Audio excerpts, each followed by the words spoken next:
ଆବାସ ଯୋଜନା ସମ୍ପର୍କିତ ସଚେତନ ଶିବିର ଗୁଡ଼ାରେ ସ୍ଥାନୀୟ ସ୍ନାତକ ବିଜ୍ଞାନ ମହାବିଦ୍ୟାଳୟରେ ବିଜ୍ଞାପିତ ଅଞ୍ଚଳ ପରିଷଦ ଗୁଡ଼ାରୀ ଆନୁକୂଲ୍ୟରେ ପ୍ରଧାନମନ୍ତ୍ରୀ ଆବାସ ଯୋଜନା ସମ୍ପର୍କିତ ସଚେତନତା ଶିବିର ଉଦ୍ଘାଟିତ ହୋଇଯାଇଛି।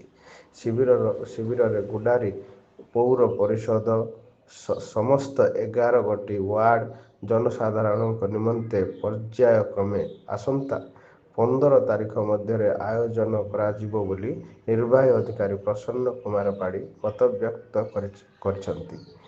ଏହି କାର୍ଯ୍ୟକ୍ରମରେ ଅଧ୍ୟକ୍ଷା ସୁଶ୍ରୀ ସରମିତା ଶବର, ନିର୍ବାହୀ ଅଧିକାରୀ ଶ୍ରୀ ପ୍ରସନ୍ନ କୁମାର ପାଢ଼ୀ, ଜିଲ୍ଲା ନଗର ଉନ୍ନୟନ ସଂସ୍ଥାର CLTC ଶ୍ରୀ ଅଶୋକ କୁମାର ପଣ୍ଡା ଓ ନୋଡାଲ ଅଫିସର ଗିରୀଶ ଚନ୍ଦ୍ର ମିଶ୍ର ମଞ୍ଚାସୀନ ହୋଇଥିଲେ।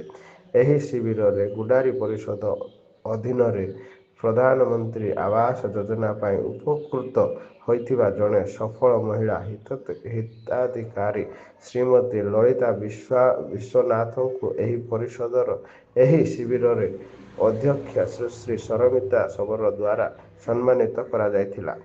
ଏହି କାର୍ଯ୍ୟକ୍ରମରେ ସମସ୍ତ କାଉନ୍ସିଲର ଏବଂ ପରିଷଦ ସମସ୍ତ କର୍ମଚାରୀ ଉପସ୍ଥିତ ରହି କାର୍ଯ୍ୟକ୍ରମକୁ ସଫଳ କରିଥିଲେ। ଏହି କାର୍ଯ୍ୟକ୍ରମରେ ଅନିଲ ଶତପଥୀ ମଞ୍ଚ ପରିଚାଳନା କରିଥିବା ବେଳେ କାର୍ଯ୍ୟକ୍ରମକୁ ଆସିଥିବା ସମସ୍ତଙ୍କୁ ଶେଷରେ କନିଷ୍ଠ ସହାୟକ ନିରଞ୍ଜନ ସାହୁ ଧନ୍ୟବାଦ ଅର୍ପଣ କରିଥିଲେ।